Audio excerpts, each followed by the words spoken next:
All right. So I am recording this PowerPoint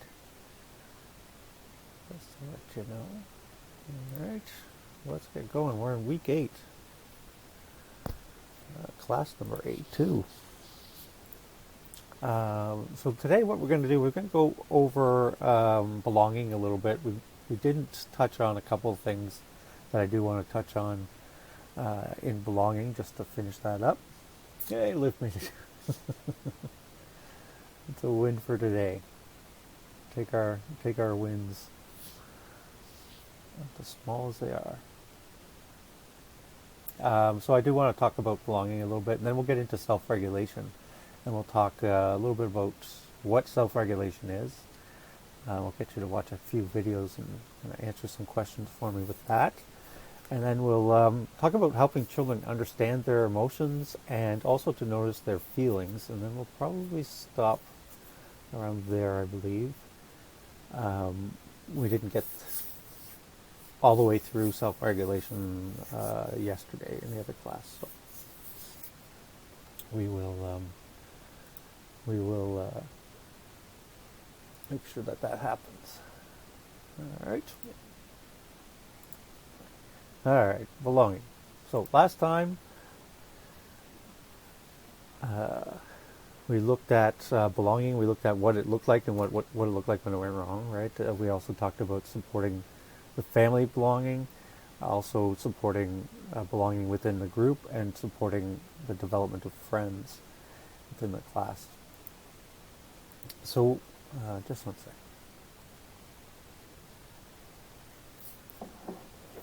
Just like we were talking about yesterday in EARL 61, we talked about culture, right? And how important it is to understand the family and why we want to understand the family, to get a better understanding of, or why we want to learn about the families is to get a better understanding of their own values and beliefs, and also their perspectives on education, as well as their children, and also understand their own experiences, right?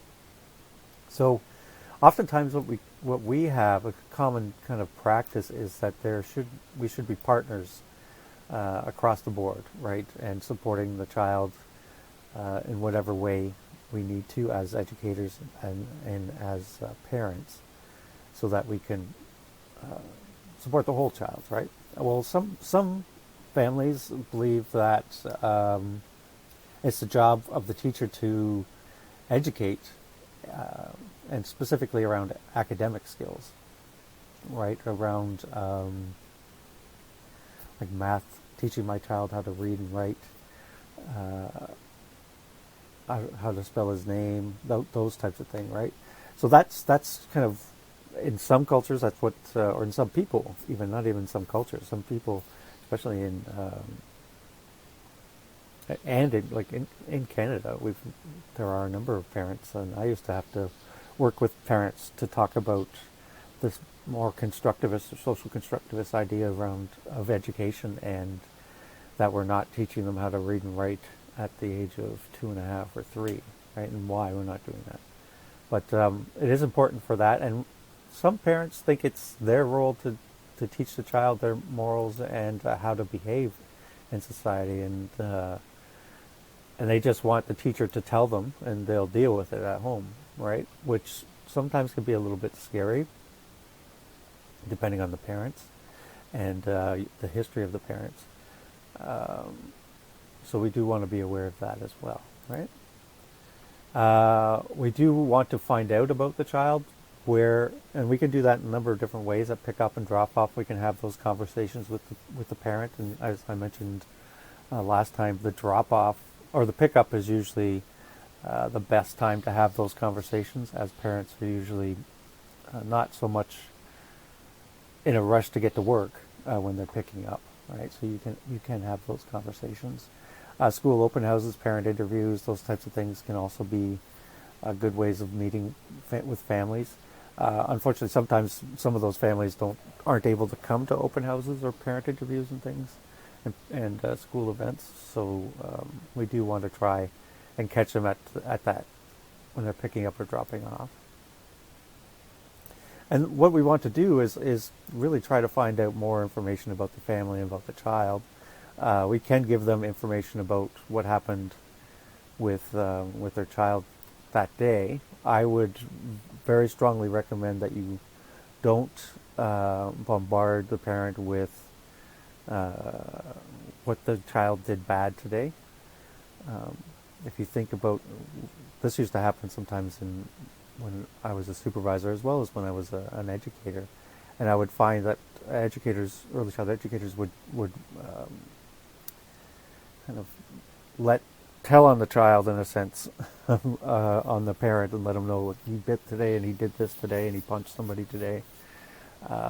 But I really would advise you not to share that information, and really focus more on the positives. What happened today? Now, if that hitting and that aggression is becoming a problem, I would ask for the parent to kind of sit down with you and talk about it in a parent interview, and just say, I have a couple of concerns, and I just wanted to follow up with you. Maybe we can set up a time to meet, and then you do it that way, as opposed to, or in a formal meeting, right? In a formal kind of setting, as opposed to every time they pick up and drop off, right? So, because as a parent, you don't want to hear that, right? You've worked, and it's not that you don't want to know what's happening with your child, and you want to deal with those situations, but the child was there for 10 hours, and he punched somebody and pulled somebody's hair. Well, that's 2 events in 10 hours. That's not a big deal, especially for 2-year-olds or 3-year-olds or 4-year-olds, right? So why are we bombarding the parent with that? Why don't we focus more on the positives and the things that the child did do well that day? So I would advise that. I would also, this information down here, most of this information you can get from the parent info package. A lot of times they'll have an information package and or an application process. I think I put that in quotes, where the parent will fill out a form and kind of identify nicknames and who lives with them, and key friends or friends that they have that they might be talking about. Do they have what strengths? What gifts are they coming in with, right? And you can also talk about, at the same time, the goals, and a lot of times that is also put onto that form. So whenever you do get new children in the classroom, I would always share that form with my teachers, and I would always ask for it when I was in the classroom as well, to see and read about the child before they came in. And that would also help. You also want to remember that family structure, right? You want to be able to understand that family structure so that you don't get into confusing situations, or situations which aren't going to promote that belonging and separate the child more than from the group, in a sense. Because if they can't make those special projects, then it kind of puts them apart, right? And highlights those differences, and we don't want to do that. So we want to make sure that we are understanding the family. What if we are making these holiday gifts? Who are they going to be for? Who are they going to be? What are the names that are going to be put on it? Mother's and Father's Day, we want to be aware of that as well. We have there's lots of different dynamics with regards to families, which is amazing. We have you could have 2 women, 2 moms, 2 dads. You can have that normal kind of nuclear family with a mom, dad, and 2 kids, and then you can have single parent families, and all these other structures of the family that we need to be aware of and know for when we are creating these Mother's Day and Father's Day gifts, or when they also come around, right? Parent conferences, we also want to remember who we are going to invite to that parent conference. Can both parents attend at the same time? Do they both want to come at the same time? And there might be some agreements where I know I've done this before, where I've actually done two parent interviews for the same child because the parents couldn't be together in the same room, which sometimes happens too, right? So that's where we want to remember and consider all of those things when we're working with families, and that's why one of those reasons why we want to find out more. Plus, we also get more a better understanding of the children and the families and where they're coming from, right? By knowing more about them and being open to knowing those things.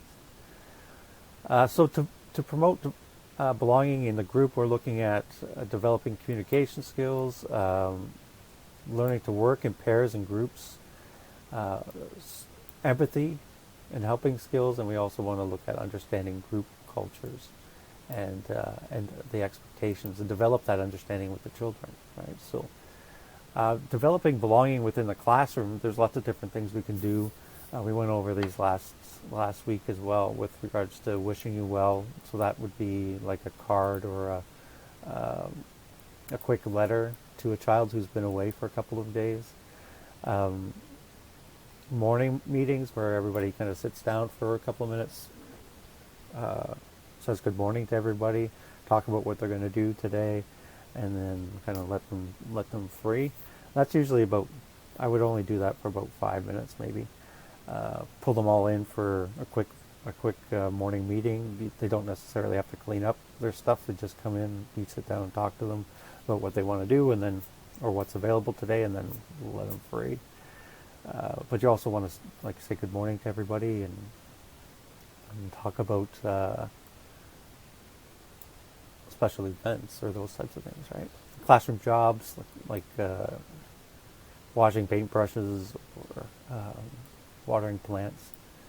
Welcoming new children into the classroom, making sure that you do have, one of the most important things that you want to do, especially when we're looking at belonging, is for a new child to come in. You want to make sure that they have a cubby, and anything that has a name on it, like if you have a name for, if you have assigned seating in circles or on lunch tables or anything like that, you want to make sure you have that child's name ready, and you have that child's name on those pieces, especially for a new child coming in, because it creates that sense of belonging, right? You have their name already there. They have a cubby to come into, and all those things. So those things they don't have to worry about, right? And transitional objects, letting them have things from home, stuffies, blankets, those types of things, right?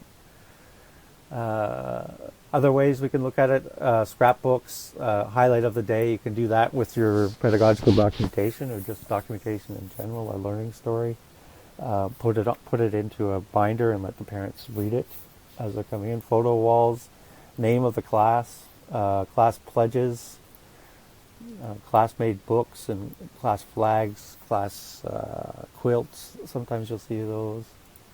So those are all things that would help with that. Class murals even are fun to do as well.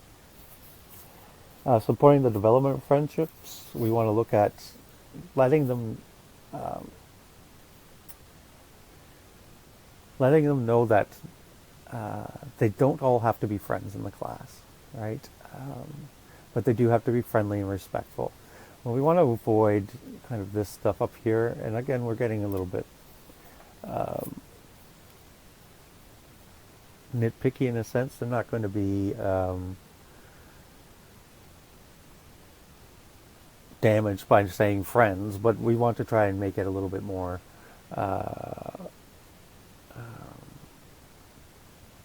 give friends or friendship a more respectful place in the language, right? If that makes some sense. Angela said, I saw a video a few days ago about morning greetings from a group of children where the children choose how to say hi. Oh, yes. All thumbs up, jump up, air hugs, or air high fives. Social distancing, no touching, morning greetings. That's fun. Yeah, you sometimes see that morning greeting as children enter the classroom. You may have seen those videos where teachers are standing in the class, in the front of the class, or not in the front of the class, but at the door when they're coming in. So like in a kindergarten classroom or a traditional classroom where the children are coming in from outside to start the day, and they're all coming in at the same time. So they either get a handshake, a fist bump, just a hi, or a hug, right? And so you can do any of those things, and they get to choose. So as they're coming up, they get to choose which one, and that's a fun way to meet and greet and morning greetings, and that's keeping them all together too. Thank you, Angela, for sharing that. Yeah. So getting into this idea around not always saying, okay, go line up with your friends. Okay, we're all friends in class, so you're not allowed to hit. We're all friends, or let your friend also play, or we all like those types of things. They're not necessarily friends, right? And I think saying that kind of diminishes the word in front of friends a little bit. And again, we're nitpicking here, but I think when you think about it, um, giving it a little more context, like, and but also being respectful to everyone else, right? So, uh, yeah, I hope that makes sense. But those are things we want to consider when we're out there, and just try to avoid getting into the habit of just saying, "Okay, friends, it's time to go this." Okay, friends, it's time to do that. Um, just be a little bit aware of that. All right. Recognizing friendly behavior and overtones. Uh, One of the things that sometimes happens, especially with like younger children, is, and you may see this with toddlers and younger children as well, is that yes, um, is that uh, like a toddler, right? If they're still very egocentric, and if someone touches their hat or their coat, and some toddlers will think that they're stealing it or taking it away, or now it's not theirs anymore because someone has it in their hands. So we want to try to let that child know that I saw Johnny pick up your hat. He was being friendly to you. He was going to put it away, or he put it away, right? So um, those are things we can use as well. Just identifying that there was friendly behavior and that children were doing certain things. Right? This is another one that happens sometimes, and I kind of joke that this happens or can happen anywhere where a child will say something that will kind of make your face go red. Sometimes it happens as you're getting into the elevator with a group of people, and the child will ask, uh, why is that person's skin so dark?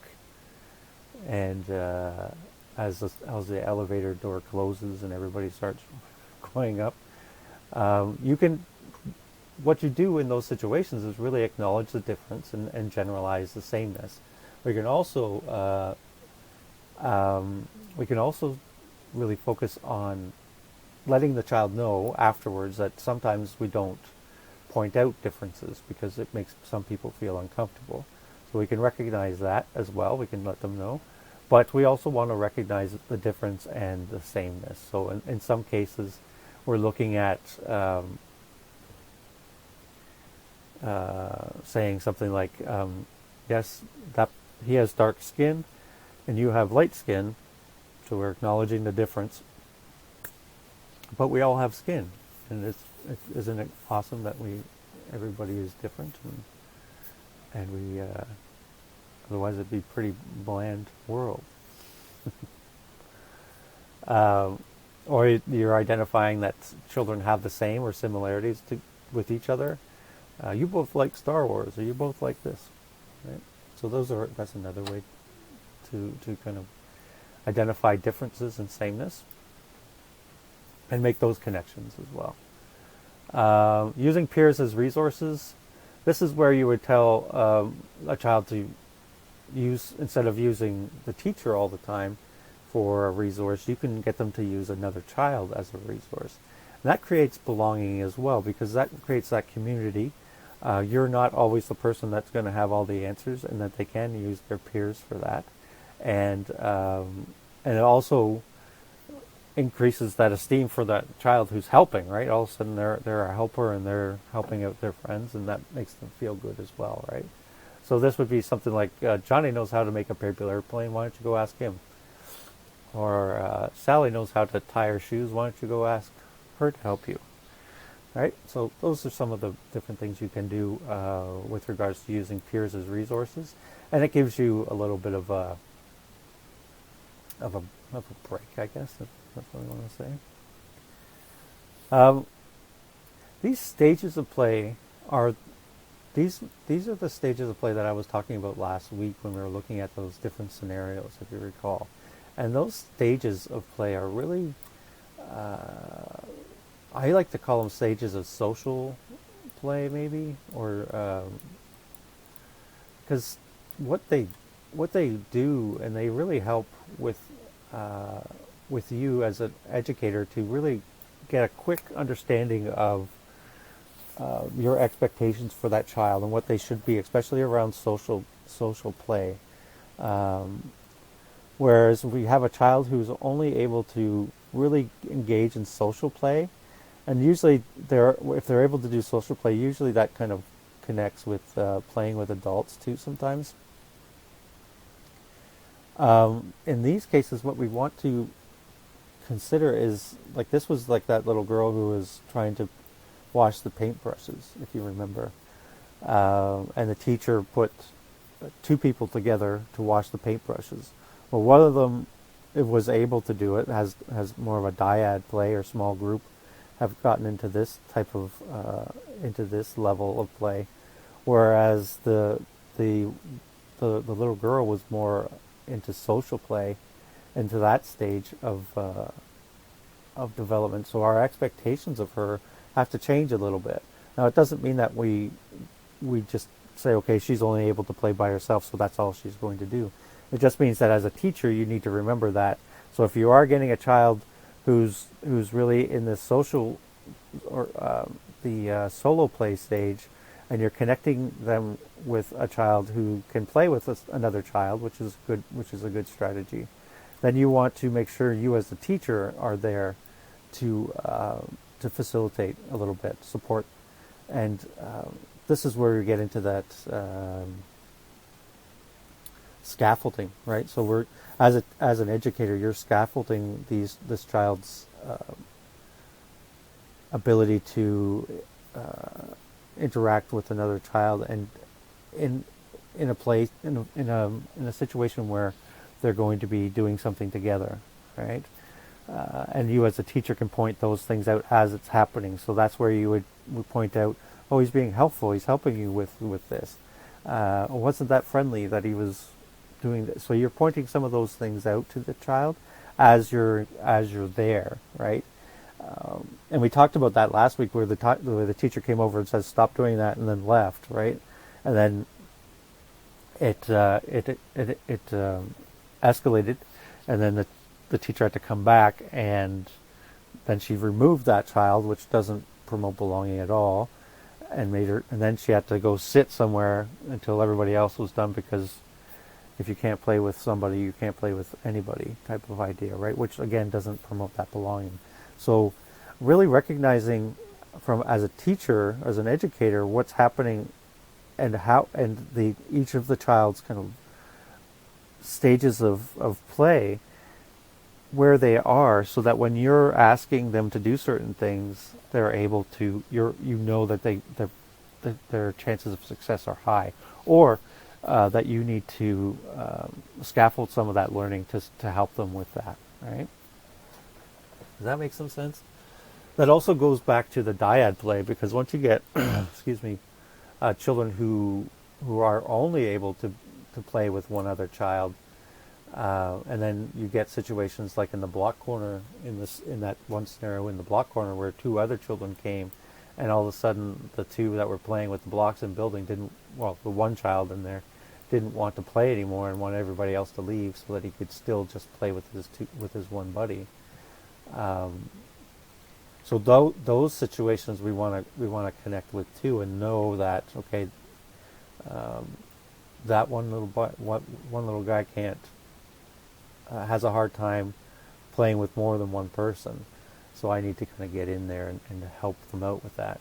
Where this unfolds really, where this becomes difficult is when you have three children who are really good friends, but all of them are in this dyad play or stage of play.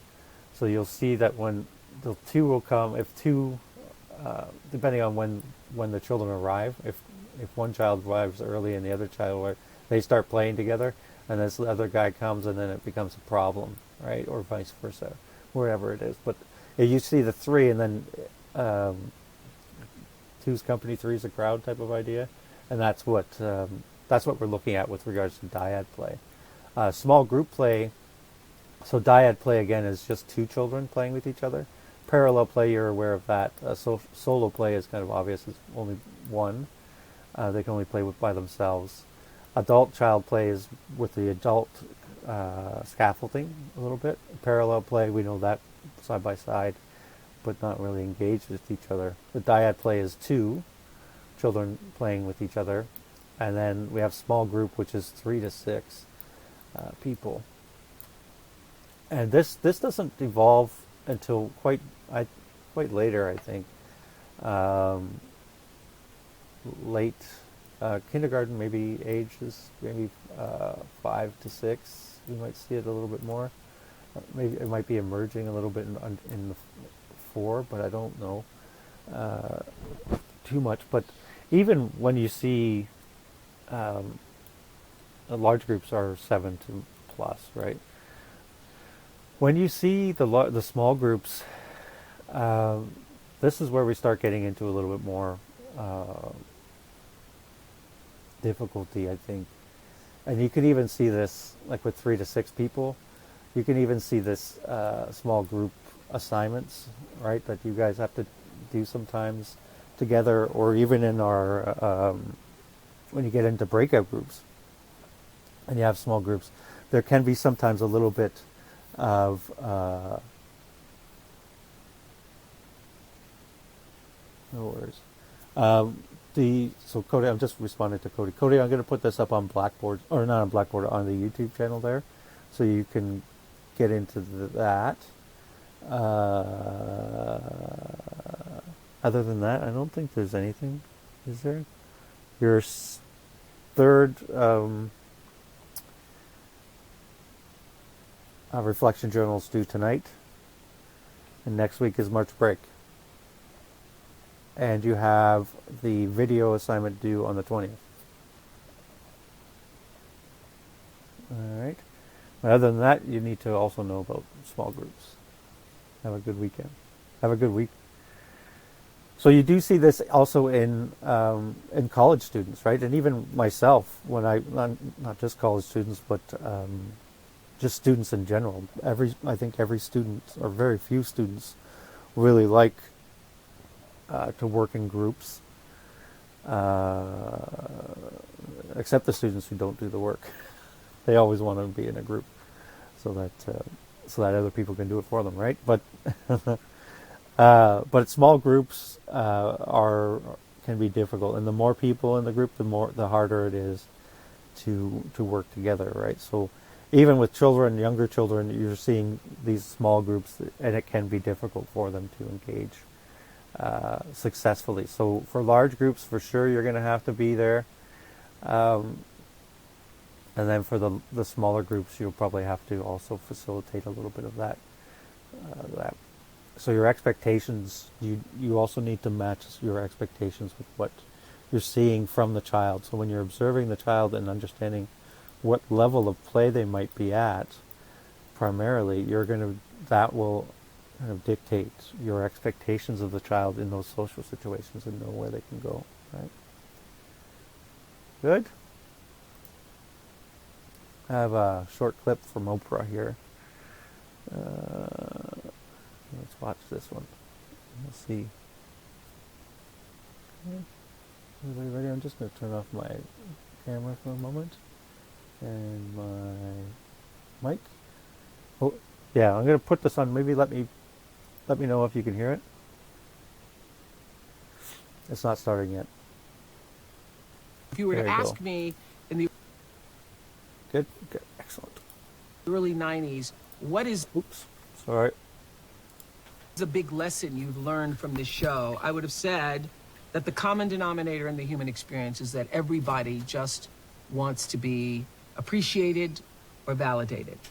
That got clarified in such a way that the hairs on my head rose when I heard Toni Morrison, who was on the show for The Bluest Eye, one of my favorite books of all time. I'd chosen her for book club selection yet again, and she said these words.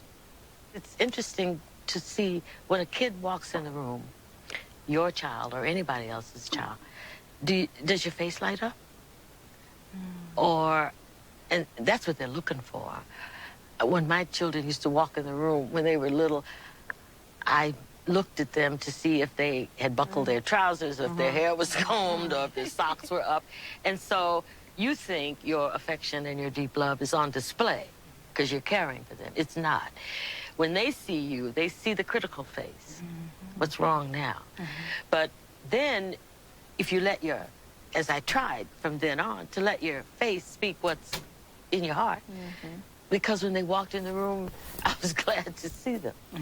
It's just as small as that, you see. That is what I think is so profound, because that is how you learn what your value is. That's right. Not by what the person is saying to you, but what you feel. Yeah. When I was that was a huge aha, bing, bing, bing, bing, bing, bing, bing, bing, light bulb moment for me, because first of all, I was thinking about myself growing up, as everybody thinks about themselves when somebody's telling a story. I was thinking about myself growing up and how that didn't happen to me.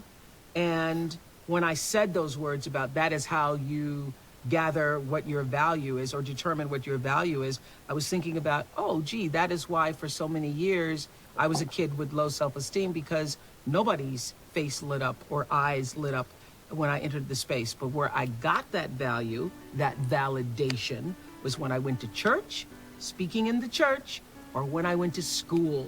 All right.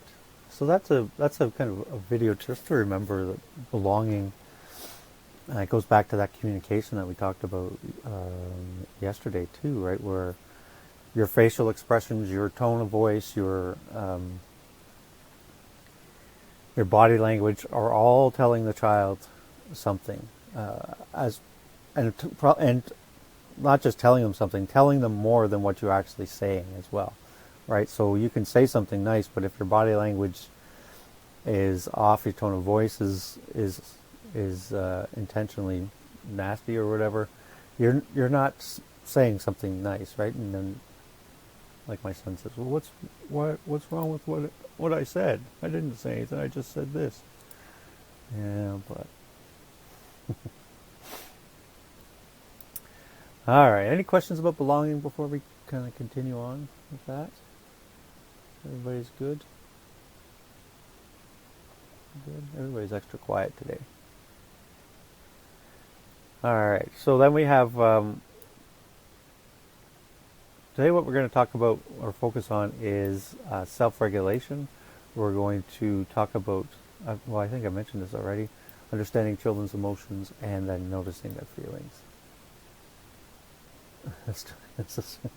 I'm surprised how many people are actually here today.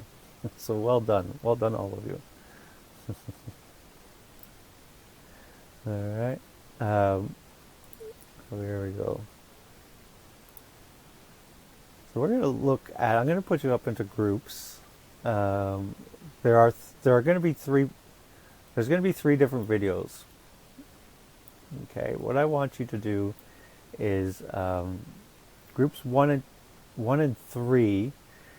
You're going to be watching 2 videos, all right, and then group number 2, you have a long video. Your video is about 15 minutes. So group number 1 and 3, I want you to, a lot of people. I wonder if we do 6 groups maybe.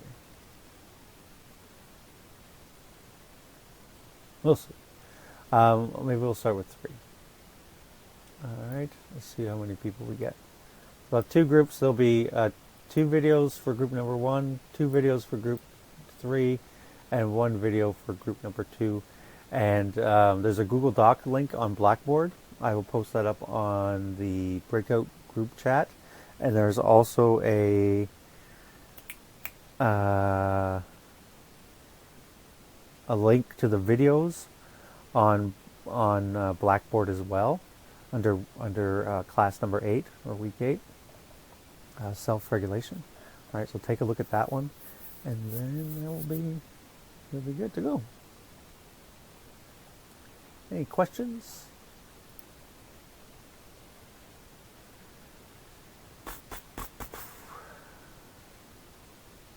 I think the group is going to be too big.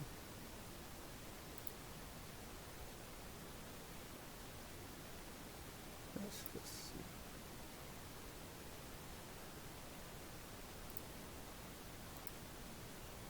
5 to 6, that's not too bad, right?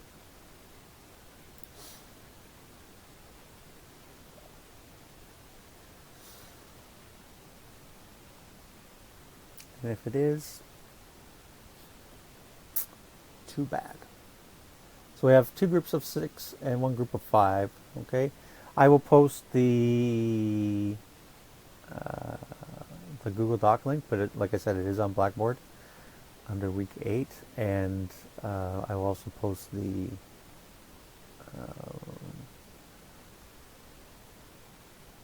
Google Doc. All right, so I will post the Google Doc for you. Are we good? Everybody understands? Jesse does. Saying me does. Oh, there we go. Amy does. Lots of thumbs. That's what I like to see. And no, I said thumbs, not bums. Thumbs.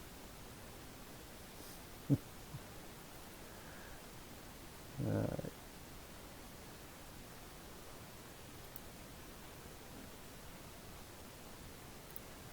Vivian is here.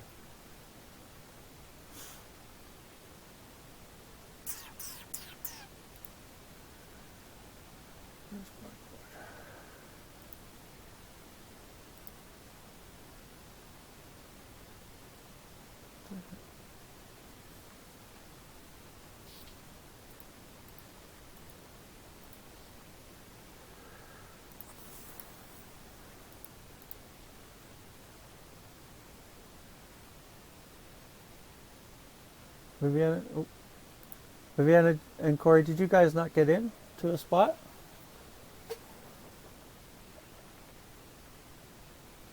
No, I think not. And my internet is really bad now. Okay. So Richard, I'm kind of lost. I did not get put in, and my internet is also so bad right now. Okay, no problem. Corey, it says you are in group 3. Do you want to try that one again?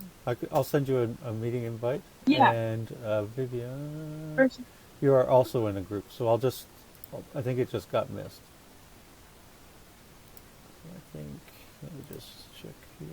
Oh, Taylor's not in there either. Asked to join.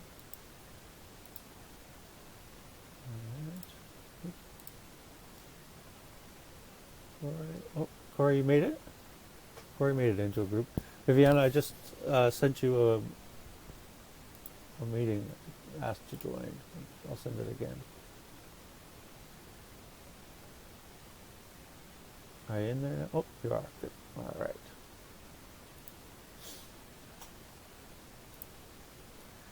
I gotta find that.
Okay, thank you for letting us know.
You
keep getting kicked out, Corey?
Looking good.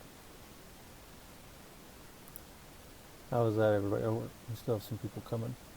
Still in meetings. Some people can get in but can't get out. It was good. The video were good.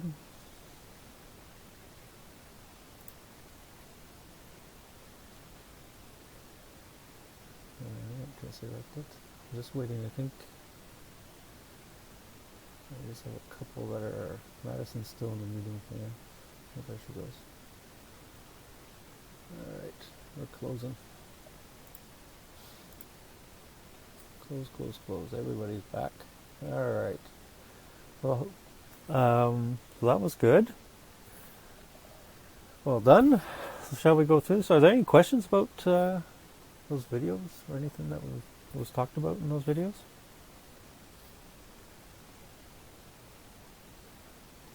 Everybody's okay? Alright, why don't I go through these, and if you have any questions, we'll answer them, or if you have any stories or anything you want to share, I will certainly answer those too. Alright, so let's have a look at what we've got here. Just trying to see if I can send it to a meeting. No, that's not what we want to do. Alright, anyway, so let's take a look at this. So why self-regulation is important to education. Alright, well so group number one, you said it's because it allows children to do well in school, with friends, and at home, with their ability to remain calm, cope with big emotions, adapt with the environment, and respond appropriately. It also helps them reduce stress and feel good about what they can handle, and help them feel good about themselves. It also affects most all aspects of the child development, including learning and growth, including language, attention, problem-solving skills, physical and mental health. Yes. They identify the steps of supporting self-regulation. So I didn't mention this at the beginning, so I will mention it now, but self-regulation does have a lot of different meanings. I think Shanker, in conjunction with a couple other researchers, went through all the different meanings of self-regulation. So they did a database kind of research where they plugged in certain words or whatever. So they looked at research and plugged in certain words, and these things would pop up with regards to self-regulation. And they ended up with almost 400 comparable definitions. Some of them are similar, right? But the 400 or so different definitions of self-regulation. He ended up breaking them down to about 6 different foundational conceptual foundations, and but they're so just to kind of give you an idea of what self-regulation and that discrepancy there. So with regards to self-reg and Stuart Shanker, so Stuart Shanker focuses a lot on self-reg, and Stuart Shanker is what the Ministry of Education is referencing when they are talking about self-reg in How Does Learning Happen, as well as a kindergarten program. Now, there's some overlap between Shanker's model of self-regulation and other models of self-regulation, which look at more of a learning-based model, so planning and sticking on task and coping, that type of thing. But the other thing is that they talk about is coping, self-control is completely different from self-regulation. And for Shanker's model, you have to be able to self-regulate your emotions before you have self-control. So that's where we look at Stuart Shanker. And he also talks about stress, whereas others focus on other aspects. Right? But so getting to that, identifying the steps of supporting self-regulation, reframing the behavior, recognizing stressors, reducing those stressors, reflecting, and then restoring, right? And so these are the 5 kind of steps to supporting self-regulation. reframing is one of the most important pieces. And what he suggests is that when you, and this is something that you can see all over with Shanker's work, is he talks about if you see a child differently, you see a different child. And so if you're looking at a child in with a different lens, like we talked about yesterday, you'll see a completely different child. And we kind of saw that yesterday with that one video with the baby eating, right? But in the case with behavior, if you change your view and look at the fact that the misbehavior is a conscious decision, stress behavior has very little control. The child has very little control over that. They're dealing with stress, and this is how they're dealing with it, right? So that's where we want to recognize those stressors afterwards. Try to reduce those stressors so the child is able to cope better, and then talk to them about how to recognize their own stress, how to recognize what it feels like to be calm, and then restore that energy as well. Try to figure out different methods of restoring that balance. All right.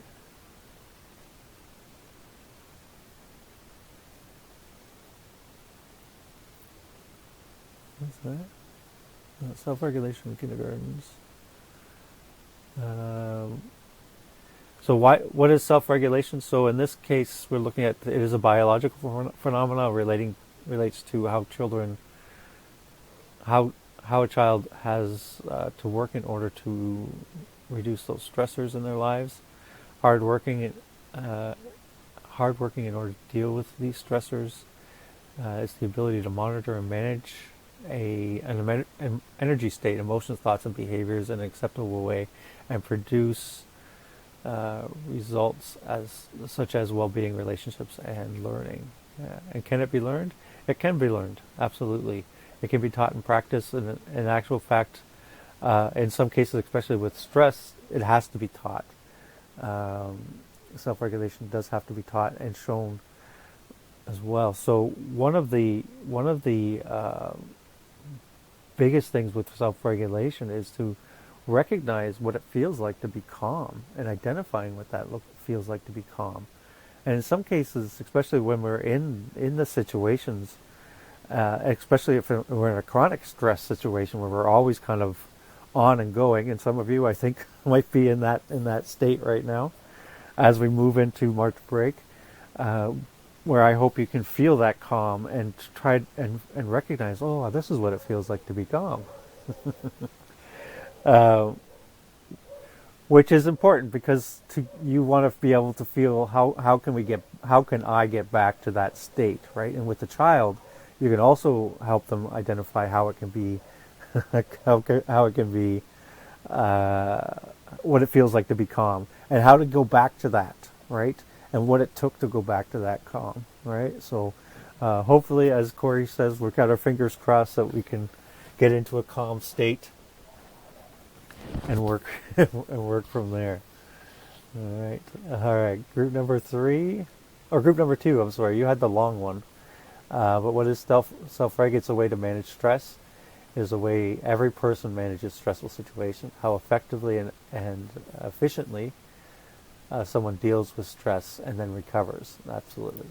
The definition of self-reg is the ability to manage emotions, to regulate the temperament according to expected behavior in society. We have 5 domains of self-reg. You have 4. Oh, you have 5. There it is. We have biological, emotional, cognitive, social, and pro-social. And then those 5 steps again, the reframe, recognize, reduce, reflect, and respond. And that's a primary component of Shanker's model and how to support children with that. We're going to talk a lot more about Shanker's model in the fall semester in EARL 38, and we're going to have about 6 classes, I think, really focusing on Shanker's model and how to implement it and what it's doing. So I'm introducing it kind of now, and then we'll jump on it a little bit harder next semester. But why is self-regulation important to education? It allows children to do well in school with friends and family, and children are able to control their emotions when needed. children have a variety of emotions throughout the day, and knowing how to regulate their emotions or coping skill can really affect their day and day-to-day life. Yeah, and then we have the reframe again. Those 5 stages. The marshmallow experiment. So I think we missed that one for the kindergarten one up there. The marshmallow experiment was an interesting experiment, and you may have heard it with Kim, or Kim may have talked about it in your child development classes, looking at having a child be able to choose when they're going to have this marshmallow, right? So the marshmallow experiment is telling the child to make a choice. For example, you can have 1 marshmallow now, or if you wait 15 minutes, you can have several marshmallows. So I'll give you 5 marshmallows if you can wait 15 minutes. Then you wait and see what choice the child makes. The child then chooses to wait 15 minutes. They tend to do better in school. Yeah. So what this experiment talks about, and what Shanker says, is that that ability to wait. So this is what he suggests about this. Sorry, I'm kind of losing my track.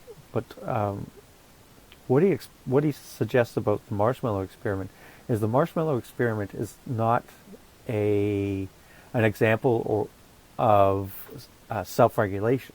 What he suggests is that the marshmallow experiment is an example of self-control, and so remember I said that Shanker believed that you have to have self-regulation before you can have self-control, right? So what he suggests is that you can change that variable. You can change the children who waited if you change certain variables, like the stressful behavior. So was the child hungry, right? So we look at those biological stressors. Was the child hungry? Was the child tired? Was the child worried? So all these different stressors. So if the child has those stressors, they won't be able, and they're too high up, they won't be able to self-control. So that's what he suggests with this marshmallow experiment, and he suggests that you can make those same children who waited 15 minutes not wait, and you can also add some children to it who, after you've reduced those stressors, are able to wait. So it's quite interesting, that idea. And it can be learned, like we mentioned already. And we as educators, especially in early childhood education, we want to be able to help those children learn to self-regulate, right? And especially in this model of Stuart Shanker's, I really like it. It makes a lot of sense to me. He talks about the brain being 3 different. He suggests that we have 3 different brains, right? He suggests that he uses they call it a triune brain, right? And if you ever watch Susan Hopkins, there's a lot of videos about her on YouTube and things where she talks about the brain, the blue brain, red brain, brown brain, and what she suggests is the brown brain, that's the kind of that piece that's part of your what's that piece called? Liv, what is that piece called? It's the small part, but back of the brain. He calls it the reptilian brain, but there's another word for it. It's the part of the brainstem, right? So he calls it the reptilian brain, and what he suggests is that brain is really just a fight, flight, freeze response, right? Where when you're engaged in a certain situation or a stressful situation, and you're using that part of your brain. You're running, you're fighting, or you're freezing, or you're also, there's one where you kind of disconnect yourself from reality, and that's usually a very, very high stressful situations. But anyways, what he suggests is that brain kind of controls the other brains, and then you react depending on that. The second brain is more of he calls the red brain, and the red brain is what does he call it? He calls it more of that social brain. So he suggests that the first brain is that fight flight. So if you think of it as an evolution, right? So as we're evolving from whatever the reptiles or whatever we evolved from, that we looked at that's the brain we were using. Then we started using this other brain, which he calls the red brain, where we're looking at when we began to live in groups of people, and we had to be social, and we also had to be aware of who were friends and who weren't friends, and reacting to them in those ways too. So that's their social brain, and that's connected to our reptilian brain. And then the top brain is the neocortex, or the cortex, right? And that part of the brain is the learning brain. So we have those three brains. Well, what he suggests is that when we're in high stress situations, we default to the red brain, right? The red brains, which is the brown and the reptilian and the social brain. And when we're in stressful situations, a lot of time children will react in those situations. So you think of a toddler, right, who's biting. It's an innate response almost. It's a fight-flight response in a sense, right? It also can be the stress of having a sore mouth, right? And then someone puts an arm in front of them and they chew on it, right? So it's part of that kind of place. And what he suggests is that we eventually we have this cortex where we are able to reduce those and control those, sorry, and control those behaviors, that stress, and reduce that stress. So I'll give you an example. So if you are, I always use this example because it makes a lot more sense to me, is when you're driving in a car, everything's good, hunky-dory, you have all your friends in there, everybody's talking, or your family's in your car and everybody's talking and having a good time and singing to the music, whatever you have on the radio, and you're going, and you get into downtown Toronto finally, and then all of a sudden your stress level goes up because there's a lot more going on. There's a lot of visuals, there's a lot of cars, a lot of people, there's these friggin' trolleys going by, and all this other stuff is happening. All of a sudden you feel closed in and claustrophobic. Am I explaining my struggle with downtown Toronto really well? And then you get in there and your stress level goes up. Well, once your stress level hits a certain point, Schenker suggests that you only have so much energy. And once your energy hits a certain point, you no longer can focus. So you're no longer in that prefrontal cortex. You're no longer using your learning brain. You end up starting to use your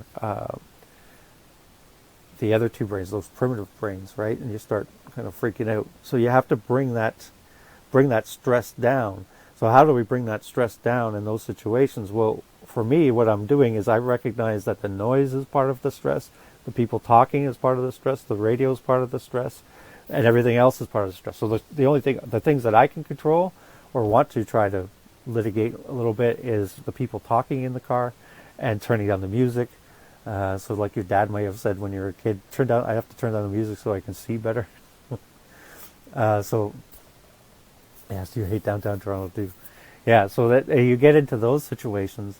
So you have to reduce those stimulus that are coming in and help so that you can focus better, right? And you can connect better. So that's one kind of example. The other examples are toothaches, hangovers, those types of things. You have a lot less energy because you're dealing with the pain of your teeth, right? So you only have so much energy to deal with stuff. So if you have that peace, yes, yeah. So that if you have sore teeth or something, your stress level is going up, and now so you're using a lot of energy is expended that you have to deal with this stress this biological stress and physical stress of pain, and then someone comes to you and says something to you, and you react and you snap at them. Whereas before, if you didn't have that pain, you'd be able to regulate your emotions and respond in a different way, right? So that's what they kind of suggest with regards to with at least with Shanker, with regards to stress. So when we only have so much energy, and he refers to it as a thermostat, and we only have so much energy, and when it gets too high, then we have to turn it down, and we can turn it down in various ways. We can reduce the stressors, like in the drive to Toronto. We can reduce those stressors, like the music, people talking, myself talking, right? And then you're able to focus a little bit better. My parents used to turn down the music on me whenever, and I never understood until I started driving with a child. Yes. Yeah. No, it's and those are those stressors, right? So we have to recognize them, and also recognize that we can control those stressors in some ways, and there's different ways we can do that, right? So that's where we try to teach the child how to reduce those stressors as well, because they might not be as in tune to those stressors, right? So Shanker suggests there's five domains of self-regulation, and I know one of the groups mentioned this as well. We have that biological, emotional, cognitive, social, and pro-social. So that biological brain, if you're hungry, right? If you're you get that hangry feeling, right? And you have all this other stress, and then someone says something to you and you snap at them, right? That's that biological domain, and you can adjust. He suggests you can reduce some of those stressors in different ways, right? So if you're hangry, you eat something, right? But a child might not be able to recognize that, right? So we have to help them understand some of those pieces as well. Hangry. Yeah. No, so there are some differences, and as I mentioned earlier, there are differences between the textbook and the videos, and that's not normal. But in the sense of self-regulation and the definition of it, is quite normal to see different examples of it. So when you are in the field, or even now, you'll hear people talk about self-regulation, because it is very much of an umbrella term that captures a lot of different things. Self-control, emotional regulation, social regulation they talk about as well. They talk about impulse control, which is also self-control. Learning as well. So this learning, this metacognitive concept of being able to think about how you're thinking. So reflection is kind of a metacognitive process, where you're think about how you're thinking, in a sense, like, how am I feeling right now, right? Why am I feeling this way? That's kind of a metacognitive process, right? So we want to help children understand those, because really what happens is it isn't a learned skill, right? So even though they're feeling these emotions and feeling these happy and sad and all these things, and sometimes both at the same time, it's very interesting to see, right, that these skills are not these skills, I'm sorry, these emotions are all over the place, but they also don't know what they are at this time. So and some adults don't recognize their own emotions too. So they're getting angry all the time, but as a result, it's more not about the anger, it's more about the being sad or frustrated or disappointed, all those things. But for some people, all emotions get responded to the same way, and that's angry. So they have two emotions, angry and happy. But in real sense, we do have a lot of other emotions, and we want to, in Shaker's model, we want to be able to reduce those stressors and identify those emotions and understand where they're coming from, to be able to try to reduce some of them. Now, there's some stressors that take a lot more to reduce, and others we can kind of understand and pick up a little bit easier. And that's where we try to reduce them just enough, for myself anyways, just enough to be able to cope without self-medicating too much. Lots of self-medicating next week, everybody. For me anyways, that's just saying. If you get really weird emails, just kind of push them aside for me. I appreciate it. I am recording this too, aren't I? So we want to teach them this emotional literacy. And I speak out loud sometimes. I feel like it's just, yeah. Well. Medicating is not a good idea. Just saying. Officially, it's not a good idea. All right.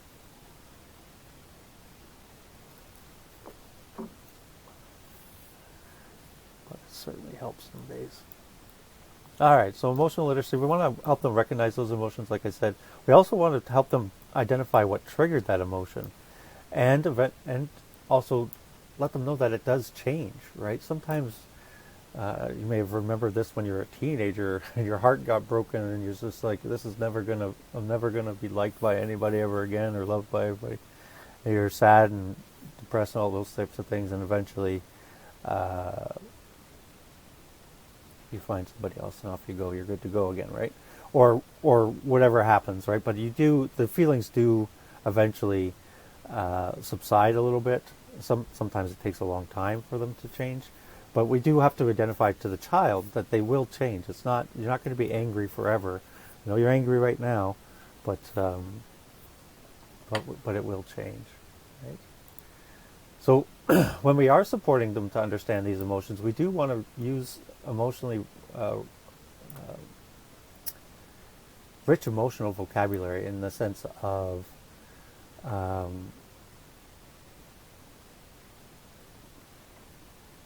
not always saying you're angry, right? We can use different words, or use other words, because we're going to talk about this in a minute, but angry can sometimes be a secondary emotion, like I said. So being sad, they're displaying it in anger, right? So we want to be able to kind of dig down a little bit and say, I know you're really sad and angry right now. Well, let's do that. Or you're using bigger words, right? Frustrated or disappointed. Bigger words, bigger.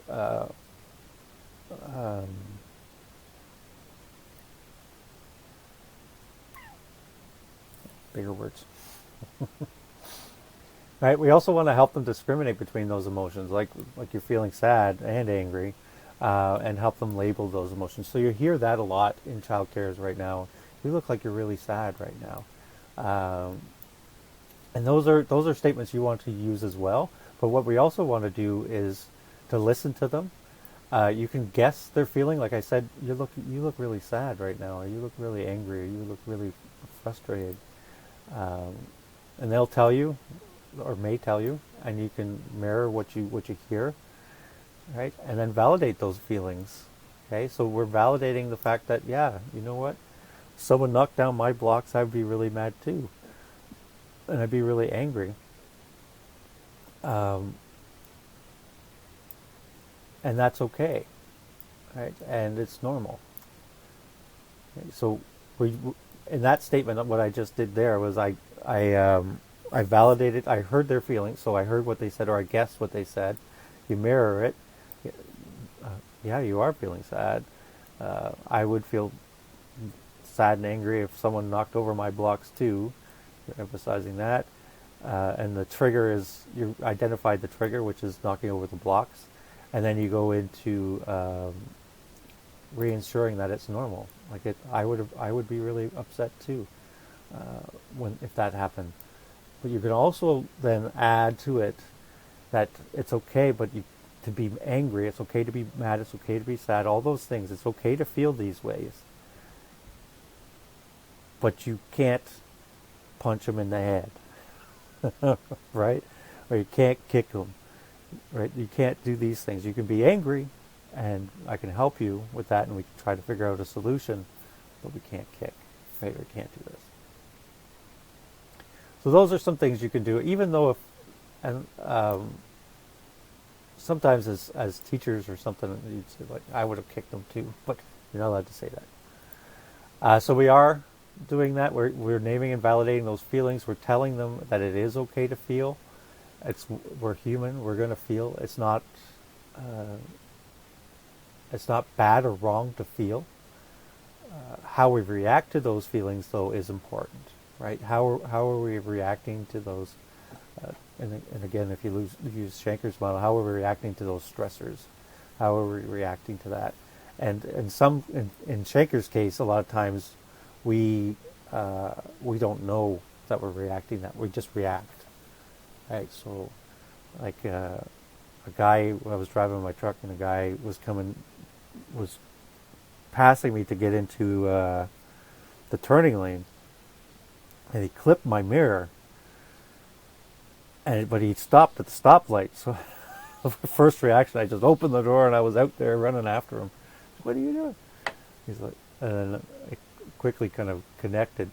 He actually helped me connect, or kind of reduce my stressors by saying, did I do any damage? I don't know. I'm just too mad to deal with that right now. And then I went back and I was able to calm, and everything worked out. But that's where we have to remember how we react sometimes is important. But sometimes when we're reacting, we kind of do it instinctually. So we have to remember that as well when we're doing that. And that's where sorry comes into play, I guess. But again, sometimes angry is a secondary emotion, and we can help try to identify that primary emotion, like sad, disappointment, worry. Sometimes worry, like a lot of emotions end up getting displayed as anger. Now, anger can be a primary emotion as well, for sure, but it also, you see it as a secondary emotion in a lot of cases where we, yeah. All right. There's lots of different ways we can reduce and help reduce these stressors. Anxiety, fear, and excitement. We can try to reduce those through what we have on our schedule, how many transitions we have in our schedule, how we deal with those transitions, the schedule, knowing what's happening, and also within the environment, right? So transitional activities you can use. Sometimes, especially, like, we didn't get into class at all like this year, but if you're looking at assigned seating, like if you get into a class, sometimes you worry about where you're going to sit. Right? And who am I going to sit beside? Where am I going to sit? And when you eventually get into class, and everybody usually sits in the same chair, right? Most of the times I see people sitting in the same spots in the same chairs. I had one group a number of years ago who they just didn't care where somebody sat. They just sat wherever. But having that assigned seating, although it sometimes feels like it's structured, and you're not letting the child choose and all these other things, really what it does is it reduces the stress sometimes of the child worrying about where they're going to sit, who they're going to sit beside. And that can be a real stressor. Lineups are the same thing, right? When you're lining up to get into inside or go outside or wherever you're lining up to, children for some children, they want to be like the leader. For some kids, they don't care. They don't even notice. But for some kids, they really want to be first, right? So what I used to do, because what was happening is it became such a issue that the kids were lining up like it was a concert. They were lining up like 20 minutes before it was time to go out, and they were just all lined up, camped out, waiting to go. And it's like, what are you doing? We still. So if we had enough of them, I'd actually go, but. What ended up happening was I ended up creating a list on a piece of poster board with the numbers on the side like this, and then I had Velcro. And what I would do is I had the Velcro pieces. So I had one attached to the board and the others attached to their names, and I would rotate their names as they went, and then the last person would go all the way back up to the top, and it worked out much better because what also happened is I would have the numbers down on the floor, taped down on the floor, and they would stand on their number. So that also helped with the line as well, if you have to ever have lineups. But yeah, that's what I used to do. Assigned seating, you could do the same way, is you have the names down on the board and let them see. Schedules are the same. You want to make sure you have lots of time, large blocks of time for play, outdoor play as well. You want to also think of your timings for lunch and sleep time. We used to have one little guy that we would have to get him to eat a little bit earlier because he would fall asleep he was a toddler. He would fall asleep at the lunch table. We also would save his lunch, so he would fall asleep at lunchtime. We'd bring him to his cot and let him sleep, and then when he woke up, he had his lunch to eat afterwards. The timing of snacks as well, and providing as much choice as you can also will reduce that stress. Okay. The environment is another one. I know we're running really late here, but this is the last one. The environment, you really want to make sure that we are providing calming places. Sand and water, sensory are all really good areas for children to calm in. You'll notice a lot of children will go there to calm. Alone spaces, if you can think of being in a class of 15 kids, 16 kids, and you're going to the washroom together, you're eating together, you're sleeping together, you're playing together, you're going everywhere together. If you think of that introverted personality, they need an alone space. Even like the bed is a nice quiet spot, but they need an alone space in the classroom as well. So try as hard as you can to make sure you do have those alone spaces, and also be aware of the noise that's happening in the class too. Sometimes these noises, like my daughter is super sensitive to noise. Like she loves fireworks but can't watch them because it hurts her ears too much. So we bought those ear muffs. And we went camping. We have a trailer. We went camping at the YMCA, not the YMCA, the KOA. The KOA in just down the street. But they had fireworks at night, and she loved to watch them. But she would have to go away from the fireworks, have their big earmuffs on, and be in the trailer watching them from the window to be able to watch them. It was. The KOAs for the kids are absolutely the best. The Cardinal one, we've been to the Cardinal one, and the one in between. I want to say Merrittville maybe, or it's in between Brockville and Kingston. There's a KOA over there too, and that was a good one. And they had a lot of fun there. But yeah, so the noise you have to be really aware of that. So also the thing is, like with radios, some childcare programs in some classrooms, they have the radio going the whole time, and it's not for them, it's for the kids. It's not for the kids, it's for them. They want to hear the radio, or they'll have music going the whole time. You have to be intentional about what you're doing, and remember that it's not for you. No, it wasn't the Thousand Islands one, it's another one. It's like Merrittville one. I think it's the Merrittville. They had huge water slide. Was it a water slide? I think it's a water slide. They had a huge slide, and they would go down these slides. The kids would go down these slides. They also had a bubble thing where they all had all the bubbles. That was a lot of fun. The kids got into the bubble fight. They had all the bubbles like it was a big soap bubbles. Cardinal's huge. Oh, maybe that's what maybe it was Cardinal then. Because they did have a huge water slide. It was massive. It wasn't even a blow up one. It was a structure. Yeah, but they have one, and those big bouncy pillows. Mallorytown, there you go, Mallorytown. There's Corey coming up with it. Mallorytown. Yeah, Mallorytown one. That's the one. Yeah, that one's really good. That one's a lot of fun. The sites are super small always in KOAs, but they're a lot of fun for the kids. Yeah. All right, everyone. I took your whole 2 hours today. Yes. Oh, yeah, that's a lot of fun. You have to bring your kids to it, or your kid to it. It is super fun. The other parks we try to go to are like provincial parks and things like that, but the kids don't have as much fun there. I enjoy them more than the kids because I just want to sit and be quiet. But the KOAs are better because you kick the kids out and say, okay, go play. And then you can sit and self-medicate.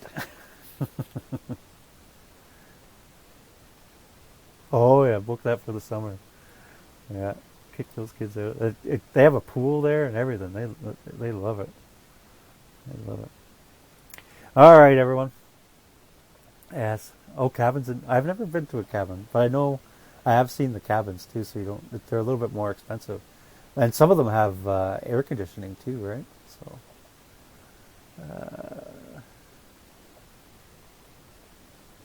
Have a great reading week.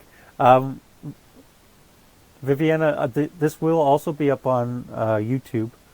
All right, so if you did miss some of that, you can take a look at it, but you're good. Remember, everybody, that we do have the, just before everybody goes, reminder that we do have, reminder that we do have the journal, right? The third journal is due tonight, and the video demonstration is due on the 20th. Remember? Okay, so don't forget those two things are due over the week. All right, have a great, fabulous weekend. I'm still about, so if you do need anything, email me as you're going through things, and I'll respond. Just remember to take the responses with a grain of salt, especially if it's later in the afternoon. All right, everyone. Have a good week. Have a restful week, and try to find your calm. Right? And we'll talk to you all a little bit later. Richard, I just have a question about that video submission. Yeah. So are we creating our own scenarios like last time, or are we going to get one from the book? I want you to use the ones from the book. I've Okay. posted something up on Blackboard as well explaining that, and I have a video explaining it as well. But I want you to use the book. There's 2 scenarios I want you to use, or 3 scenarios specifically I want you to use. And I do explain it quite deeply in that YouTube video. So if you want to take a look at that, you can. Perfect. Thank you so No much. problem. And if you have any problems doing it this week or any questions, just email me and I'll respond. Okay. Perfect. Thank you, No Richard. problem. Have a great week, everyone. Everyone have a good week. Have a great break. Find your calm. I'll talk to you all after.